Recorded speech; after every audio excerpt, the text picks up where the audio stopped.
আমার জাতীয় নেতাদের সাথে সাক্ষাৎ সর্বপ্রথম জিয়া রহমান যখন এই দল জাতীয়তাবাদী ফ্রন্ট তৈরি করে তখন থেকে আমি চাকরি থেকে দল সৃষ্টি করেছিলাম এবং এখানে আমাকে উনি সদস্য করছিলেন এবং যাতে ওনার ইন্তেকালের পর সাদাত বরণের পর সত্তার সাহেব আসেন তারও ইয়াতে আমি অনেক কিছু বললাম সেইগুলো আছে কিন্তু আর যদি কি হলো বাংলাদেশের স্থানীয় সরকার ব্যবস্থার কিছু নাম সময়ের সঙ্গে সঙ্গে মানুষের বিশ্বাস ও ভালোবাসার প্রতীক হয়ে ওঠে এবং স্মৃতিতে জাগরিত হয়।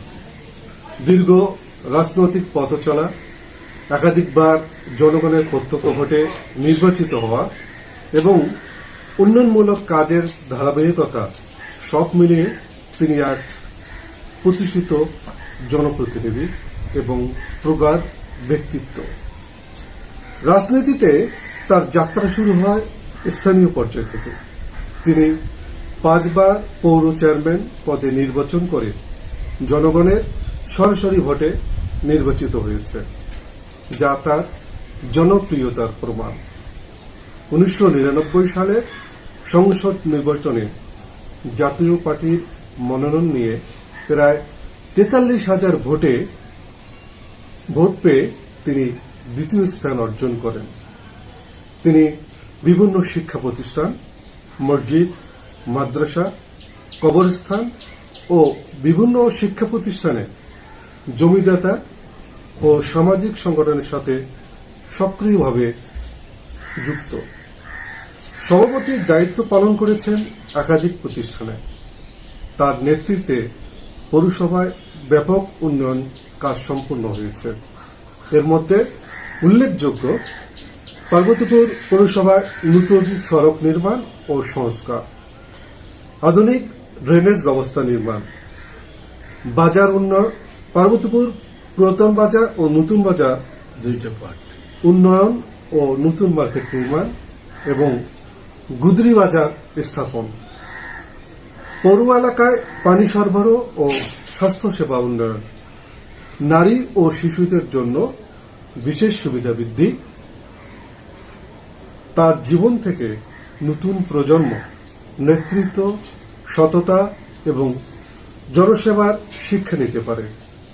শুধু দর্শক, এতক্ষণ যার কথা বলেছিলাম তিনি পার্বতীপুর পৌরসভার সাবেক পৌর চেয়ারম্যান বীর মুক্তিযোদ্ধা আলহাজ আব্দুল ওয়াহাব সরকার। চলুন তার মুখ থেকে শুনি তার জীবনের সফলতা দিকগুলো। আসসালামু আলাইকুম। ওয়ালাইকুম সালাম। আপনাকে ধন্যবাদ আমাদের সময় দেওয়ার জন্য। তো আজকে যে বিষয়গুলো আমরা আলোচনা করব, আপনাদের মূলত যে 5 বার পৌর চেয়ারম্যান হিসেবে নির্বাচিত হওয়া এবং পার্বতীপুর পৌরবাসীর জন্য যে উন্নয়নমূলক কর্মকাণ্ডগুলো করেছেন সেগুলো নিয়ে আমরা আজকে আলোচনা করব। তো শুরুতেই আমরা যে বিষয়টি নিয়ে আপনার কাছে জানতে চাই সেটা হচ্ছে আমরা শৈশব এবং বেড়ে ওঠার গল্পগুলো শুনতে পাচ্ছি। আপনি যদি আপনার শৈশব ও বেড়ে ওঠার গল্প বলতেন তাহলে আমরা অনুপ্রাণিত হতাম। পার্বতীপুর একটি অবাঙালি শহর ছিল।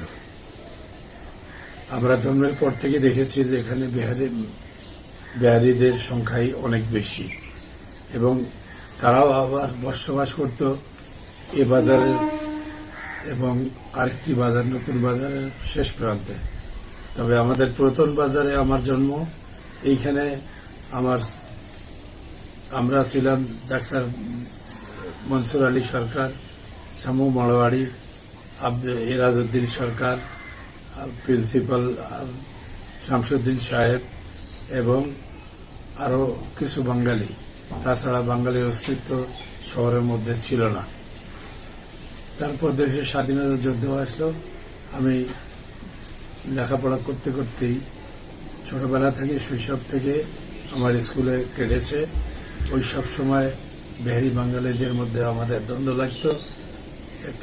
দুইটা স্কুল ছিল, একটি হলো জ্ঞানানপুর হাই স্কুল আর একটি হলো উর্দুওয়ালাদের জন্য জিন্না হাই স্কুল। যেটা বর্তমানে কলেজের রূপ ধারণ করেছে, degree college.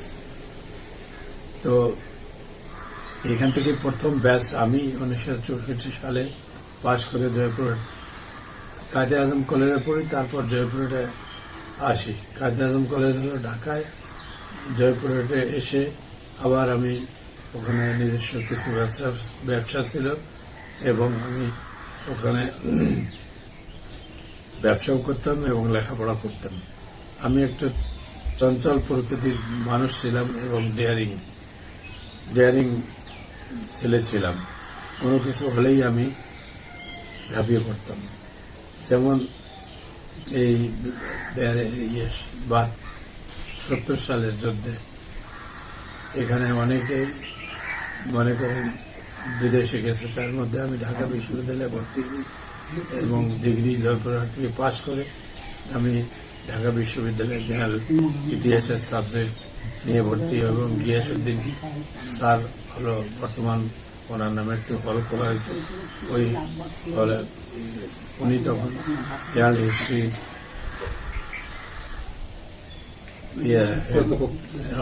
Head of the department ছিলেন। তারপর পড়তে পড়তে স্বাধীনতার ডাক এসে যায় মার্চ মাসে 70 সালে। তখন আমি লেখাপড়া ছেড়ে দিয়ে বাড়িতে আসি আমাদের ওপরে কিছু অত্যাচারিত হই আমরা বিহারীদের দ্বারা। প্রাণ ভয়ে আমরা চলে যাই গ্রামের বাড়ি থেকে আস্তে আস্তে এইভাবে ভারতে অতিক্রম করি এবং সেখানে গিয়ে একটু মুক্তিযুদ্ধ শরিক হয়ে মুক্তিযুদ্ধে অংশগ্রহণ করি। এটাই আমার শৈশব এবং বয়সকাল। আর আমি চেয়ারম্যান হওয়ার পর পার্বতীপুরের অবস্থা খুবই খারাপ ছিল। যে রাস্তাঘাট ড্রেন এগুলা তো সংস্কার করেছি, মাস্টার ড্রেন করে নতুন বাজার শহীদ মিনার একটি 2 বাজারের সংযোগ স্থল, যে লেভেল ক্রসিং। শহীদ মিনারে পানি জমা হতো, বর্ষার পানি হলেই জমা হতো এবং সেখানে শহরের মধ্যে জাল ফেলাই লোকজন মাছ শিকার করত। এটা আমি নিজে দেখেছি এবং ওই এক হাঁটু পানির উপর দিয়ে আমি চলাচল করেছি। তারপরে আমি এই এমএসপির আন্ডারে চেয়ারম্যান থাকাকালীন অবস্থায় বিএমডিএফ এমএসপি প্রথম মিউনিসিপ্যাল সার্ভিসেস প্রজেক্ট, তারপরে বিএমডিএফ এসে আমি বড় বড় মাস্টার ড্রেনগুলো ওই নতুন বাজারে, যেহেতু ওইটা পার্বতীপুরের একটা 2টা বাজার, পুরাতন এবং নতুন বাজার, 2 বাজারের মধ্যে নতুন বাজারটাই হলো ব্যবসায়িক কেন্দ্র। এইখান থেকে পানি নিষ্কাশনের ব্যবস্থার জন্য প্রায় দীর্ঘ 1.5 কিলোমিটার 2 কিলোমিটারের মতো রাস্তা আমি মাস্টার ড্রেন করে এই পানি নদীর সংযোগের সাথে এনে দেই। তখন হচ্ছে বৃষ্টি হলেও এই ড্রেনের মাধ্যমেই পানি নিষ্কাশিত হতো। এটি কাজ আমি করেছি। আর এখানে মনে করেন যে ব্যবসাটা যে আসছে সেটা আমারই প্রচেষ্টায় এবং জনগণের দোয়া ছিল। এই ব্যবসা চলে গিয়েছিল সান্তাহারে। আলিম সাহেব তখন রেলমন্ত্রী, তিনি এটাকে সান্তাহারে নেওয়ার পরিকল্পনা করেছিলেন এবং সেখানে তিনি জায়গাও একবারের মতো করে একটা ফিজিবিলিটি সিলেকশন দেয় তারা। পার্বতীপুর, জয়পুর সান্তাহার এবং জয়দেবপুর, কিন্তু 3টা ফিজিবিলিটি স্টার্ট করতে গিয়ে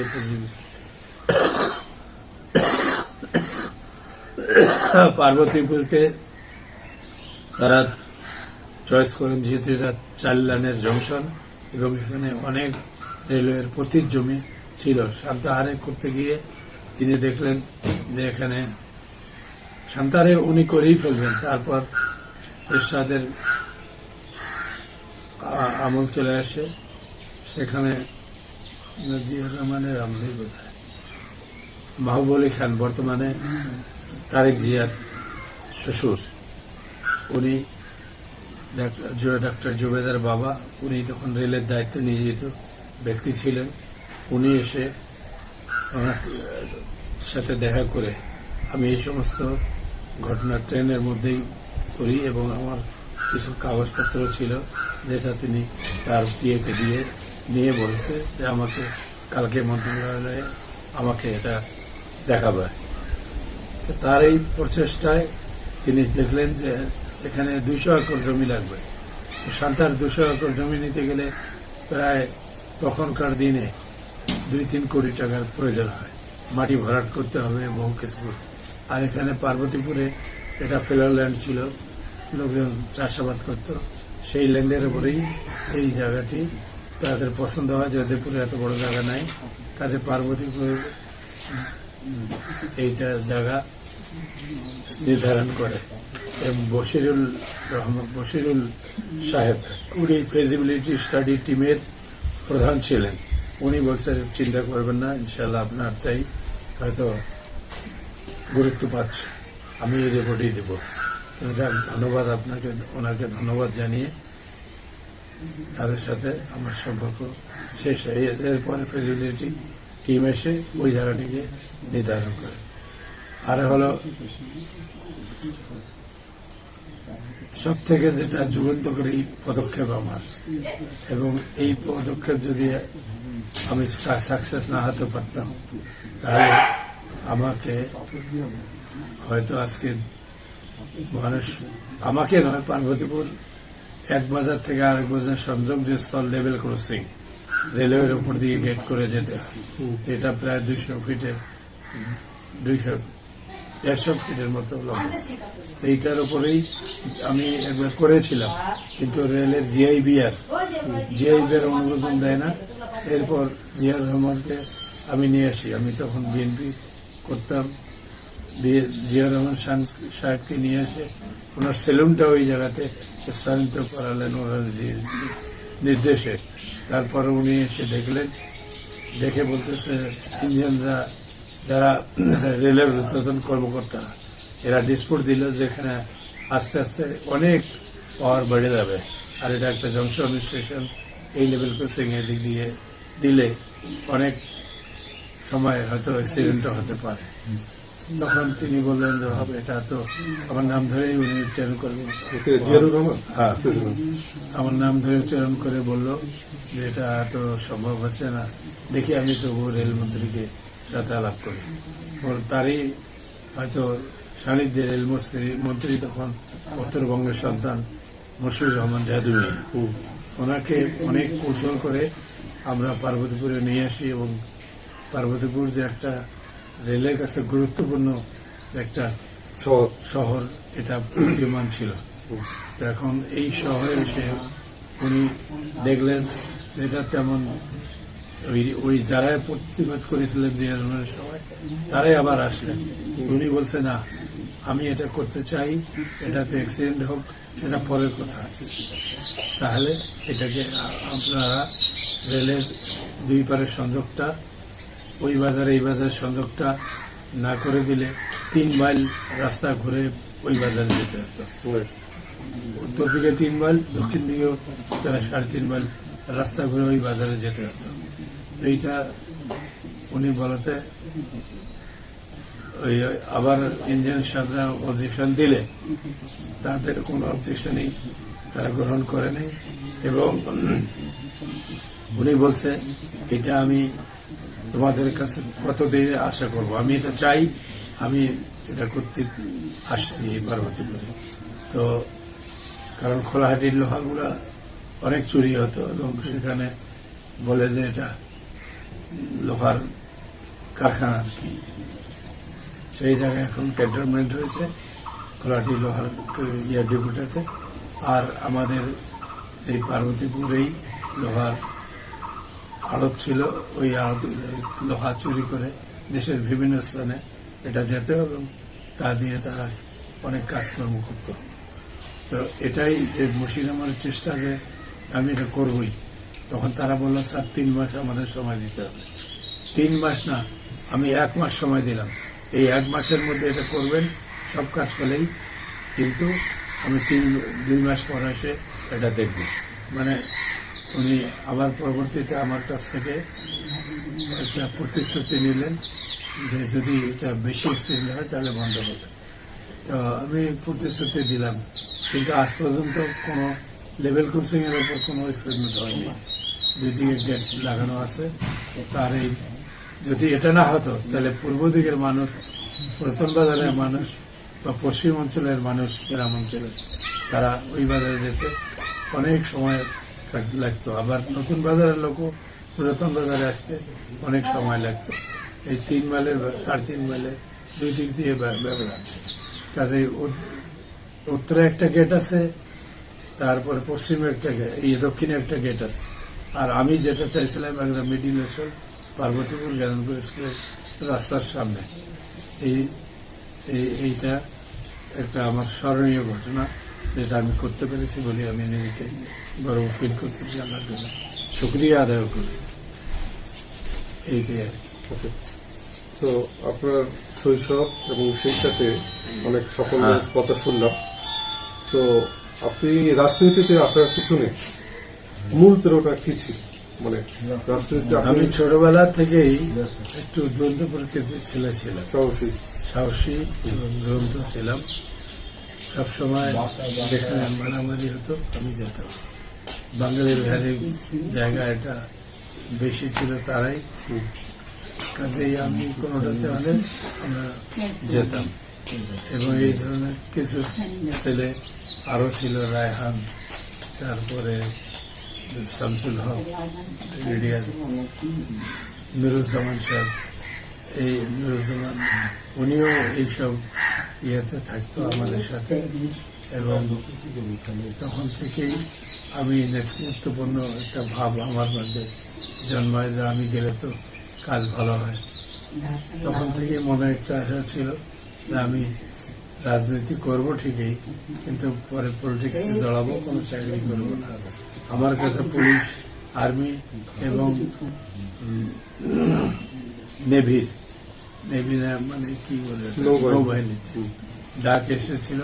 আমি কোনো ডাককেই সাড়া দেইনি, এবং আমার সাথে চিড়িমাদের মজিদ নামে এক ছেলে ছিল, সে আমাদের এই ডাকে সাড়া পায়, এবং ডিআইজি ফিরোজ কবির মুকুল, সেও সাড়া দেয়, পুলিশের ডিআইজি পর্যন্ত পদ পায়। এবং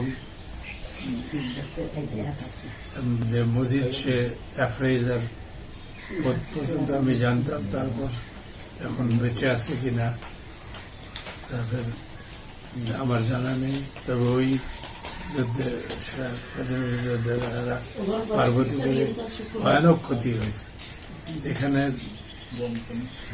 সেন্টার বানায়, চতুর্দিকে ট্রেন যেত, এবং ট্রেনে করে আমাদের গ্রাম অঞ্চলের মহিলা সুন্দর সুন্দর তাদেরকে নিয়ে রেপ করত, এবং যারা নামজাদা ছেলে ছিল, মানুষগুলো ছিল, তাদের নিয়ে এসে এখানে হাত কাটতো, পা কাটতো, ডাইরেক্ট কোনো কিল করতো না। তার হাত একদিন কাটে, পা একদিন কাটে লবণ লাগাই দিয়ে রাখতো।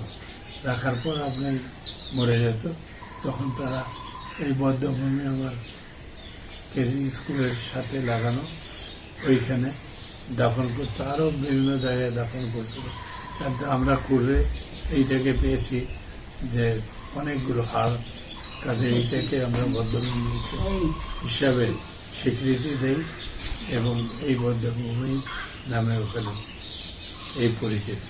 সরকার এর প্রতি এখন বদ্ধভূমিকে গুরুত্ব দিয়েছে। তো আপনি যে 5 বার চেয়ারম্যান নির্বাচিত হয়েছিলেন, এই নির্বাচনের যে টার্মগুলো এবং টার্ম অনুযায়ী যে আপনার স্মৃতিগুলো আছে, সেই হিসেবে জাতীয় নেতাগুলোর সাথে আপনার সাক্ষাৎ এবং স্মৃতি যদি থাকে আমাদের যদি জানাতেন। আমার জাতীয় নেতাদের সাথে সাক্ষাৎ সর্বপ্রথম জিয়া রহমান, যখন এই দল জাতীয়তাবাদী ফ্রন্ট তৈরি করে, তখন থেকে মানে আমি চাকরি থেকে দল সৃষ্টি করেছিলাম, এবং এখানে আমাকে উনি সদস্য করছিলেন। এবং যাতে ওনার ইন্তেকালের পর, সাদাত বরণের পর সত্তার সাহেব আসেন, তারও ইয়াতে আমি অনেক কিছু বললাম, সেইগুলো আছে। কিন্তু আর যদি জিয়া রহমান থাকতো উনি যে খাল কাটার প্রোগ্রামগুলো নিয়েছে এটা অত্যন্ত মানে সুদূর উদ্যোগ। উদ্যোগ এবং সুদূর উদ্যোগ।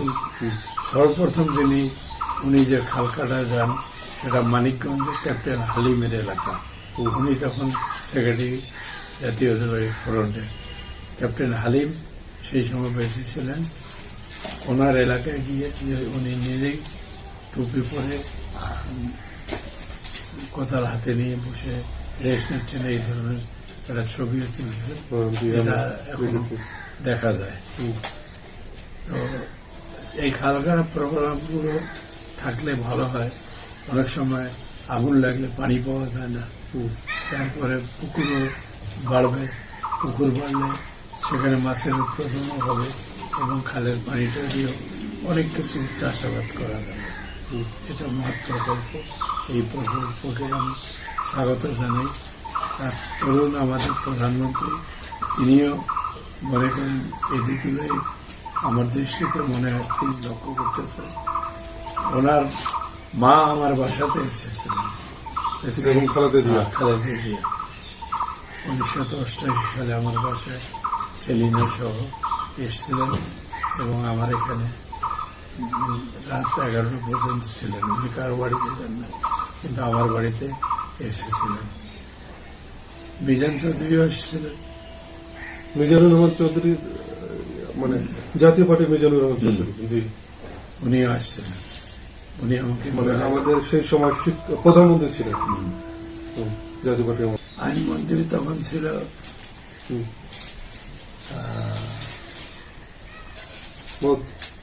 মওদুদ আহমেদ। মওদুদ আহমেদ, উনি আপনার বাসায় এসেছিলেন। উনিও এসেছিলেন আমার বাসায়। সামজ্জাম সাহেব ইয়া প্রধানমন্ত্রী জাতীয় পার্টির বিজান চৌধুরী, তিনিও এসেছিলেন। আমার কাছে কিছু জেনেছেন। তারপরে বর্তমান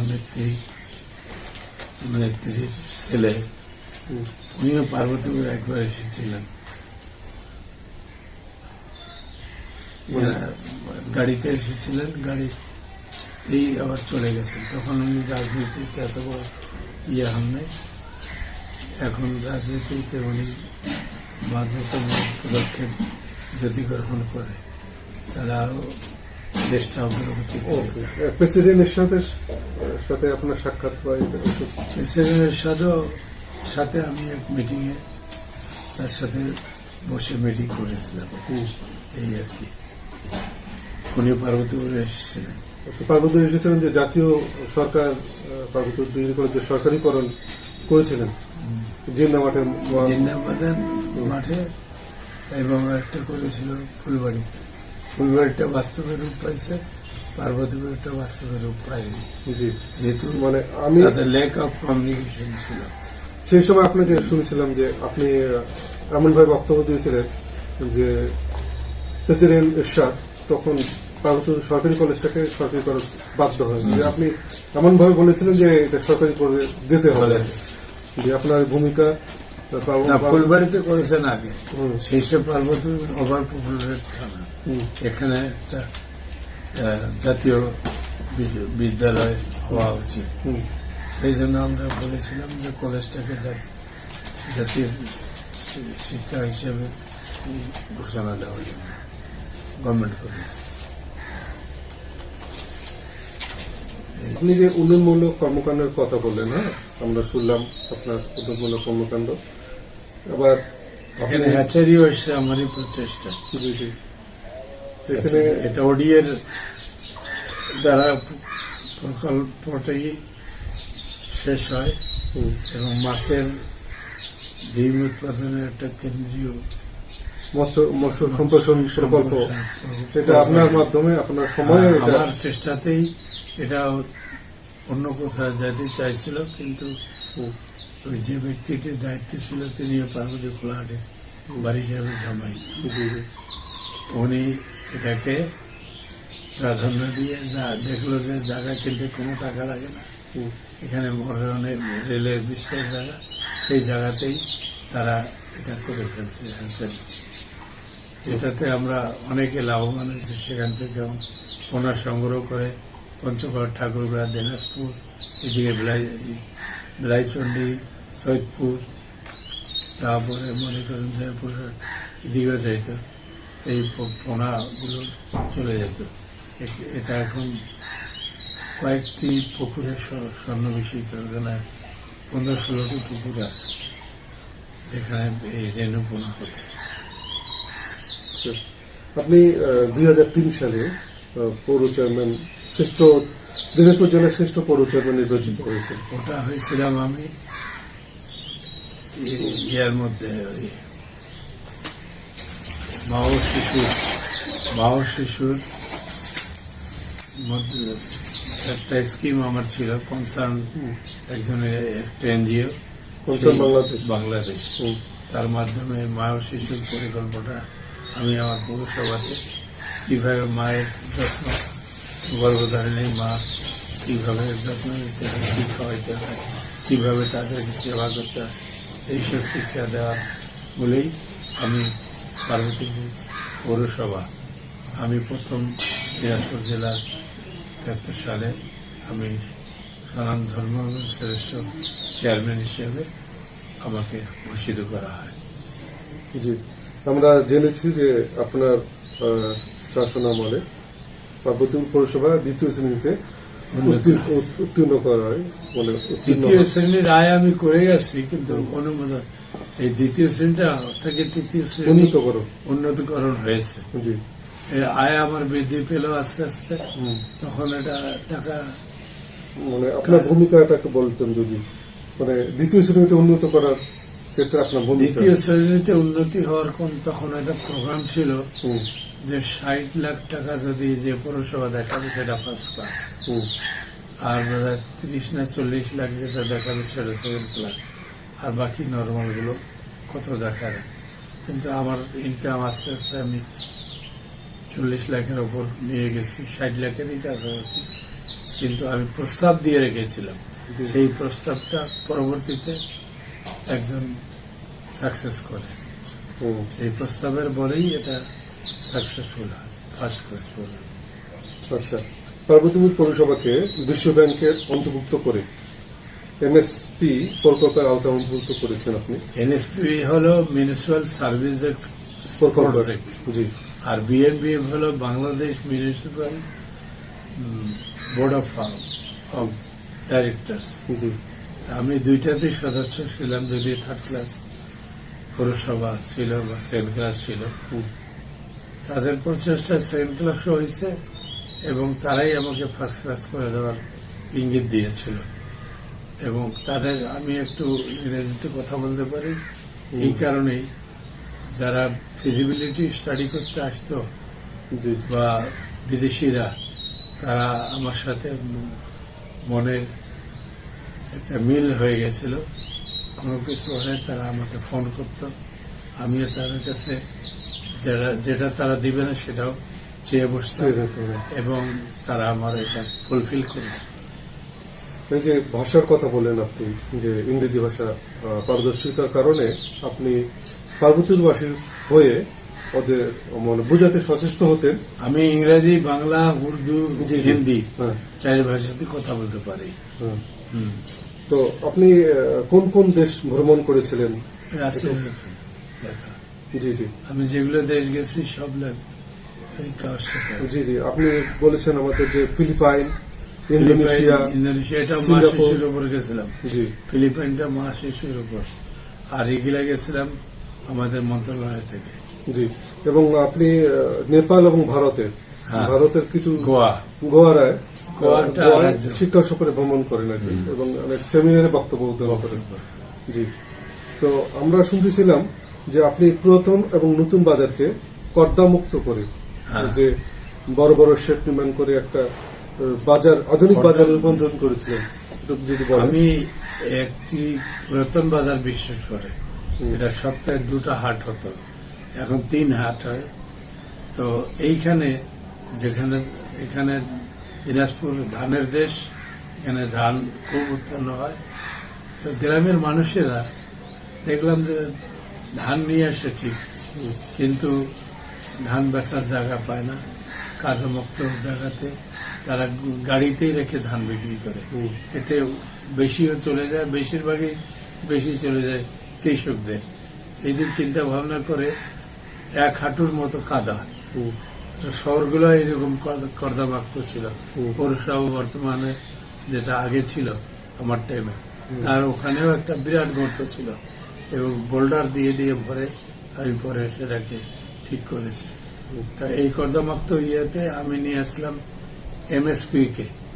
এমএসপি একটা সার্ভিস ছিল, এটাকে চালাকি স্বরূপ গ্রাম দেখাইছি। যে সপ্তাহে হাট লেগে গ্রামের হাট দেখায়, তারা তখন শহর না দেখে তারা ওই হাট দেখায়। এটাকে পুরাপুরি ভাবে কর্দমুক্ত করেছে। ইট এখনো ইট সেলিং আছে, আর উন্নয়নের কি বলে এটা শেডগুলো আছে, এখনো আছে। এবং তদ্রুপ নতুন বাজারও হচ্ছিল। নতুন বাজার যেহেতু ব্যবসায়িক কেন্দ্রস্থল, তো ওখানেও এই ধরনের বাজারে ঢোকা মুশকিল ছিল কাদার মধ্যে। সেটাকেও আমি আজকে কর্দমুক্ত করে ইট বিছায় আমি চলাচলের উপযোগী করে তুলি। এবং এখন দুই বাজারেই ইনশাল্লাহ ভালো ফল পাচ্ছে, গ্রাহকরা পাচ্ছে, ব্যাপারী আড়তদার সবাই পাচ্ছে। আমরা শুনেছিলাম প্রথম বাজার এবং নতুন বাজারের গুদরি মার্কেট এবং গুদরি মার্কেট, মহিলা মার্কেট, মহিলা মার্কেট, এই পরিকল্পনা আপনার মাথা থেকে কিভাবে আসলো যে একটা মহিলা মার্কেট করবেন এবং গুদরি মার্কেট করবেন? মানে এটা শুরুটা কিভাবে করলেন এবং কিভাবে বাস্তবায়ন না, করলেন? এটা সরকারি ভাবে ছিল যে একটা পৌরসভাতে মহিলা মার্কেটও জায়গা থাকলে করে দেবে। এটা সরকারি এই জিনিসটার প্রতি ছিল। আমি এই সুযোগে প্রথম বাজারে মহিলা গুদরি মার্কেট, পরবর্তীতে মহিলা মার্কেট, গুদরি বাজার এখানে করে নিই। এখন এটা ভালোভাবে চলছে। খেলাধুলার জন্য যে স্টেডিয়ামটা বর্তমানে আমরা দেখি, ওই স্টেডিয়ামটা আপনার হাতে করা। হ্যাঁ, তো এটা আমি জিয়াউর রহমান সাহেবের ইন্তেকালের পর, শাহাদাত বরণের পর, আমি সত্তার সাহেব যখন দায়িত্ব পান, তিনি পার্বতীপুরে আসেন এবং পার্বতীপুরে দুইটা জিনিস উনি আমরা দাবি করাতে, দুইটা জিনিস অনেক দাবি আমরা করেছিলাম। তার মধ্যে পার্বতীপুরে খেলার স্টেডিয়াম নেই। আমরা বলছিলাম জায়গা আছে, কিন্তু জায়গাটা তিনি জমিনে দেখেও আসছেন। দেখার পর বলছেন ঠিক আছে, আমি স্টেডিয়ামের জন্য 10 লক্ষ টাকা আর অডিটোরিয়ামের জন্য কয়েক লক্ষ টাকা দিয়েছিল। আজকে অডিটোরিয়াম কাম পাবলিক লাইব্রেরি এবং এই স্টেডিয়ামটা তারই নির্দেশিত পথে আমি করতে পেরেছি। জাস্টিস আব্দুল সত্তারের আমলে স্টেডিয়াম এবং পাবলিক লাইব্রেরিটা হয়। তো আপনার এই যে বর্তমানে পার্বতীপুরে যে আধুনিক বাস টার্মিনালটা হয়েছে, এইটাতে আপনার অবদান কেমন? এটাতে বিএনবিএফ এর আওতায়, এটা বাংলাদেশ মিউনিসিপ্যাল ফান্ডের আওতায় বাংলাদেশ, মানে এটা কি আপনার মানে আমার এই অবদান রয়েছে কিনা? আমি এটা সৃষ্টি, আমি টেন্ডার ডেকেছি, আমি ফান্ড প্লেস করেছি এবং এখানে বর্তমান যে এমপি তারাই এই কাজটি করেন এবং আপনার আমলে এটা রেল অনুমোদন হয়, বাস্তবায়ন পরে হয়? বাস্তবায়ন অনুমোদন না, বাস্তবায়ন না আমি করি। বাস্তবায়ন এবং অনুমোদন দুটোই আপনি করেন? এবং 8 একর 36-9 শতক না কত জায়গা একবার করি। রেলের কাছ থেকে অনুমোদন যে এইখানে এই টার্মিনালটা করি, যেটা বাংলাদেশে এখানে নীলফামারীতে, দিনাজপুরে এবং নওগাঁয় কয়েকটা 8টা এইরকম ইয়ে ছিল।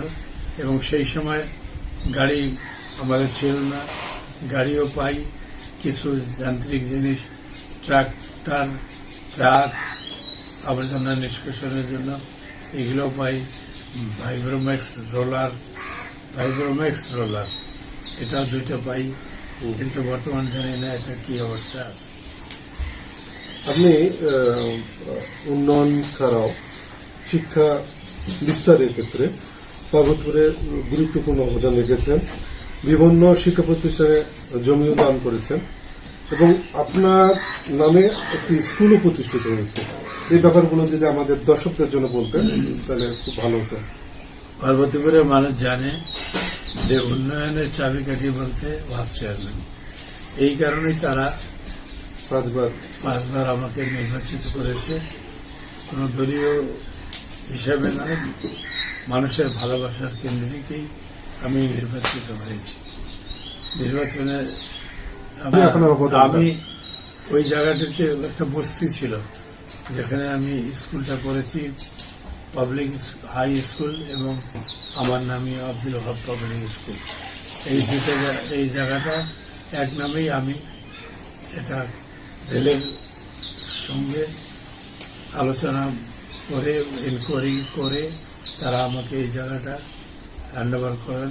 তার প্রকৃত দলিল আছে, আমি খাজনা পরিশোধ করি এবং এইরকম রেলের জায়গায় কোনো নজির নাই বাংলাদেশে যে স্কুল প্রতিষ্ঠিত হয়েছে সেটা আবার রেলের জায়গায় কিনে, আমি তো এমন শুনিনি। কাজে এটা একটা গৌরবের বিষয়। তারপরে মহিলা কলেজকে আমি 4 একর জায়গা দিয়েছি। হালিমা রাজ তিনখানাতে 3 একর, এই 7 একর রেলের জন্য এটা আমি দান করেছি। সেখানে কলেজ গড়ে উঠছে, মাদ্রাসাও গড়ে উঠছে এবং আমি এগুলারও প্রায় আজীবন সদস্য হিসেবে আমি আছি আর কি। জি, দিনাজপুর ডায়াবেটিকেরও আমি আজীবন সদস্য। সোসাইটি দিনাজপুর আপনি আজীবন সদস্য হিসেবে আছেন। জীবন এবং ডায়াবেটিক হসপিটাল, দিনাজপুর ডায়াবেটিক হাসপাতাল, এটারও আজীবন সদস্য। আমরা জেনেছি পার্বত্য পৌরসভা, পার্বত্য পৌরসভার মধ্যে যেটা হচ্ছে পার্বত্য সরকারি কলেজ, এটা আপনার স্মরণ আছে কিনা জানি না, আপনার আমলে এইটা কলেজ সরকারিকরণ হয় 1989 সালে সম্ভবত, কিন্তু সেটা আমরা দেখতে পারি পরবর্তীতে এটা আবার জাতীয়করণ হয়। জাতীয়করণ হয় এটা 70 সালের পরেই, মানে বেহারিরা যখন চলে যায় এখান থেকে জীবন বাঁচানোর জন্য। কারণ বাঙালিদের বাড়ি ঘর এখানে যে ক্ষতিটা হয়েছে, বাংলাদেশের কোথায় এত ক্ষতি করেনি বেহারিরা। তারা এখানে ব্রিটিশ থাকতো, পাঞ্জাবি থাকতো, ইরানি থাকতো এবং পাঠানো থাকতো। বাচ্চু খান নামে এক লোক এখানে কর্তৃত্ব করত, কিন্তু এরা কলেজটা ওই স্কুলটাকেই জিন্না স্কুল নাম দিয়েছিল। সেই স্কুলে বিহারিদের জন্য লেখাপড়া হতো, মেরান করে বাঙালিদের জন্য। 70 সালের পর যখন কোনো জায়গা নেই, ইপিআর ক্যাম্প নামে একটি জায়গা যেখানে স্টেডিয়াম হয়েছে, ওই জায়গাটায় আমরা কলেজ প্রথম না আব্দুল শাফিরের প্রথমে আব্দুল শাফিরকে হয়, তারপরে আমি প্রথম ব্যাচ, প্রথম ছাত্র পার্বতীপুর কলেজে। 1 বছর পড়ার পর ইন্টারমিডিয়েট পাস করে আমি জয়পুর চলে যাই। সেখানে আমি ব্যবসাও দেখি এবং আমার কাজকর্ম করি, পড়ালেখাও করে। হ্যাঁ, তো আমরা ঢাকা ওখান থেকে পাস করে সেন্ট ক্লাস নিয়ে আমি ঢাকা বিশ্ববিদ্যালয়ে ভর্তি হই। আপনার অনেক উন্নয়নমূলক কর্মকাণ্ড শুনলাম, শিক্ষা, তারপর পার্বত্য রাস্তাঘাট এবং বিভিন্ন স্থাপনা, যেগুলো উন্নয়নমূলক কর্মকাণ্ডগুলো করেছিলেন, এক্ষেত্রে আপনি কোনো বাধা কিংবা চ্যালেঞ্জ কিংবা কোনো সমস্যার মুখোমুখি হয়েছিলেন কিনা? চ্যালেঞ্জের মুখোমুখি আমি হয়েছিলাম অডিটোরিয়াম কাম পাবলিক লাইব্রেরি, এইখানে চ্যালেঞ্জের সম্মুখীন হয়েছিলাম। জায়গাটি ছিল রেলে, তো রেলের যেহেতু আমি পূর্বেই বলেছি আলিম সাহেব মন্দির থাকাকালীন পার্বতীপুরে রেল ব্যাপারে তিনি আসেননি। তিনি এখানে আমি বলেছিলাম উনি আসলে পরে আমি কালো ঝান্ডা দেখাবো, এইটা ওনার কানে চলে যায় এবং উনিও পৌর চেয়ারম্যান জয়প্রকাশ ছিল এবং একাধারে মন্ত্রীও ছিল। তো উনি এই কাজে আমার বাধা সৃষ্টি করলে পরবর্তীতে রাষ্ট্রপতি কথা বলে আবার সেখানে তার নেম ফলক লাগানোর পর আর কোনো বাধা আসেনি। প্রেসিডেন্টের নাম দিয়েই ছাত্র সাহেবের নাম দিয়েই ওটাকে একবার করে মানে আমি স্থাপন করে স্থাপনার ব্যবস্থা করেন। ব্যবস্থা করি। আচ্ছা, বর্তমান তরুণ প্রজন্মকে আপনি কিভাবে দেখেন? যে তরুণ প্রজন্ম বর্তমান তরুণ প্রজন্মে দেখা যায় হুম, যে মাদকের শক্তি তরুণদের ধ্বংস ধ্বংস করছে। হুম, এটা সামাজিক একটা অবক্ষয়। বেধি হুম, বেধি এবং অবক্ষয়। আমি বলবো আমার বাড়িরই আশেপাশে হুম, এই সমস্ত জিনিস বিক্রি হয়। আমি বহু চেষ্টাও করেছি, কিন্তু আজ পর্যন্ত এটা কেউ বন্ধ করতে পারল না। সাময়িক বন্ধ, তারপর আবার চালু করে দেয়। জি, মানে আপনি ভালো কথা মনে করে দিয়েছেন যে আপনার শাসন আমলে আমি যেটা প্রত্যক্ষ করেছি যে পার্বতীপুর একটা শিল্প সংস্কৃতির এবং শিক্ষার শহর ছিল। তখনও যে মাদক ছিল না তা না, কিন্তু এত বেশি না। বর্তমানে এর প্রখরতা বেড়ে গেছে।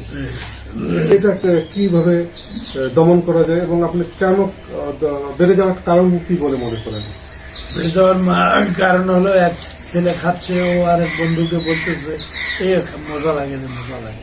এইভাবে হয়তো তাদের মধ্যে এটা আস্তে আস্তে বিস্তৃতি লাভ করে এটা সামাজিক বেদি হিসাবে প্রায় মানুষই দেখা যায় ছেলেপেলে ইয়ং আসক্ত হচ্ছে। আসক্ত হচ্ছে। কিন্তু কিন্তু এর ব্যবস্থা নিতে হবে হ্যাঁ। একমাত্র প্রশাসন। কিন্তু প্রশাসনের যদি এটা শক্ত হাতে ধরে, আমার মনে হয় পার্বতীপুর থেকে এই বিধি কমাতে পারবো আমরা, হুম, শেষ করতে তো পারবো না, হুম, কিন্তু ৭৫% শেষ হবে বলে এটা আমার ধারণা। আমি প্রশাসনের অনেক দরজায় এ সম্পর্কে বলেছি। হুম, তারপরে এটা কার্যকরী, সবাই বলে নো টলারেন্স, কিন্তু দেখা যায় মাদক ড্রাগ চিত্রটা অন্য। তো এই যে অনেকে বলছে যে যে মানে কর্মহীন মানুষের এই মাদকের প্রভাবটা বিস্তৃত হচ্ছে। তো এই কর্ম মানে আমাদের এই অঞ্চলটা কর্মবিমুখ হওয়ার কারণ হচ্ছে যে এখানে ভালো কোনো প্রতিষ্ঠান নাই, মানে বেসরকারি স্থাপনা এগুলো নাই। এগুলো ক্ষেত্রে আপনার কোনো পরামর্শ যদি থাকে? না, এখানে রেলের এখনো অনেক জায়গা আছে, হুম, সেখানে হয়তো সরকার যদি ইচ্ছে করে তাহলে আমরা তো ল্যান্ড পারচেস করে হলেও হুম, পারচেস করা যাবে, একটু রেট বেশি পড়বে। কর্ম করলে তারা এই অভ্যাস কিছুটা পরিবর্তন হবে, সম্পূর্ণ পরিবর্তন কেউ পারবে না বলে আমার বিশ্বাস। মানে কর্মের ব্যবস্থা করা, কর্মের ব্যবস্থা এটা বলছেন তাহলে যে- মিলিয়ে নিশ্চয়ই করতে হবে। জি, এক্ষেত্রে বর্তমান যারা জনপ্রতিনিধিরা রয়েছে তাদের ভূমিকা কি হতে পারে? আমি তো পৌরসভার জনপ্রতিনিধি জি, ছিলাম। জি, এখন ইউনিয়নের জনপ্রতিনিধিরা তারা এই শহরের সাথে সম্পৃক্ত। জি, যেটা থানা অনেক বড় থানা, এই থানায় মনে করেন যে ৩.৫ লক্ষ ভোটার। হুম, তো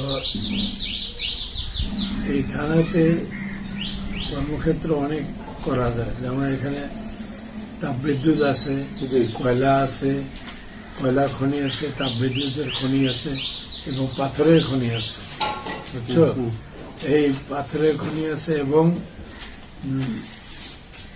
রাস্তাঘাট আছে, সংযোগ রাস্তাঘাটও আছে।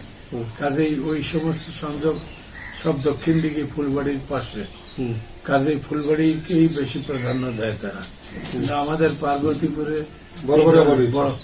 এই ধরনের কিছু গড়ে উঠাইলে তারা হয়তো ছেলেদের কিছুটা আমরা এই মাদক থেকে লাভ করতে পারতাম। এই ব্যাপারে আমি প্রশাসনের সুদৃঢ় দৃষ্টি আকর্ষণ করছি। ওকে। যারা ভবিষ্যতে রাজনীতিতে আসতে চান তাদের জন্য আপনার পরামর্শ যদি থাকে? ভবিষ্যতে তো রাজনীতিতে আসবেই, কারো জায়গায় কারো জন্য খালি থাকবে না। হুম, তবে কেউ কাজ করে যায়, কেউ শুধু হয় সরকারি। আমাদের টাইমে তো সরকারি কোনো ইয়ে ছিল না, 10 বছর পর আমরা পেয়েছি একটু সামান্য ইয়ে। আমাদের বাজেট ছিল প্রথম 73 সালে 32,000 35,000 টাকা উন্নয়ন বাজেট। সেইটা আজকে এনজিওরা দিচ্ছে, তারপরে বড় বড় সংস্থারা আসতেছে, তারা নিচ্ছে, এবং দেশের মানুষেরও এইরকম, যেমন মনোপুরে একটি কারখানা হয়েছে, সেটি হবে সল্টেকের কারখানায়। এখানে একটা ওই ভুট্টা চাষের প্রকল্প তারা গঠন করেছে। এই ভুট্টা ডাইরেক্ট সরাসরি বিদেশে যাবে, লাইক স্পেন, এবং তারপরে তারা পেঁপে নিবে, এরপর ধান চালও নিতে পারে। কিন্তু ওটা তারা বলছে যে এটা সম্ভাবনা আছে, এটা সম্ভাবনাময় জায়গা। ওখানকার যে এখানকার দায়িত্ব আছেন, উনি সাথে আলামকালে উনি এই কথা বলেন। তো ভাইয়া আমরা এখন শেষ করব। শেষ করার আগে একটা বিশেষ প্রশ্ন আপনাদের, আবারও বলছি এটা বিশেষ প্রশ্ন, যে আপনার 5 টার্মে 25 বছরের চেয়ারম্যানের পরও এমন কি বিষয় রয়েছে বা এমন কিছু উন্নয়ন বাকি রয়েছে এমন আপনি মনে করেন যেটা আপনাকে এখন করতে পারলে ভালো লাগতো? এমন কিছু বাকি রয়েছে নাকি, মানে আপনার স্বপ্ন ছিল কিন্তু এটা বাস্তবায়ন হয়নি, এটা জানতে চাচ্ছিলাম।